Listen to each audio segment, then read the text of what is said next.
Countdown. The space age and the television age were coming into their own at the same time. NASA understood that they were making history and that the events taking place should be broadcast to the world and recorded for history. The agency sent a film crew to each of the tracking stations, recording the communications teams as they completed their pre-flight checkouts.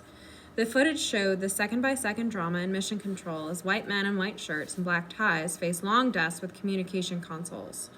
Headphones on, serious expressions on their faces, the men stared up at an enormous electronic map of the world on the wall in front of them. Because of her close working relationship with pioneers of the Space Task Group, it was Katherine Johnson who found herself in a position to make the most immediate contribution to the Mercury mission. When the phone call came into Katherine Johnson's office at Langley, she was sitting at her desk.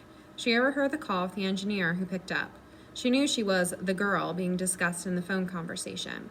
Astronaut John Glenn didn't know her name, but she was the one he was talking about when he wanted someone to double-check the numbers.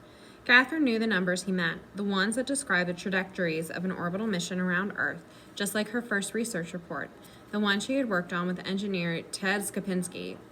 In the final section of the report, Katherine had calculated by hand 2 different sample orbits, plugging numbers into the equation of the report. Then she compared her results to the results from the IBM electronic computer, which had been programmed to calculate the same equations. At the time, it turned out that there was very good agreement between the IBM's output and Katherine's calculations.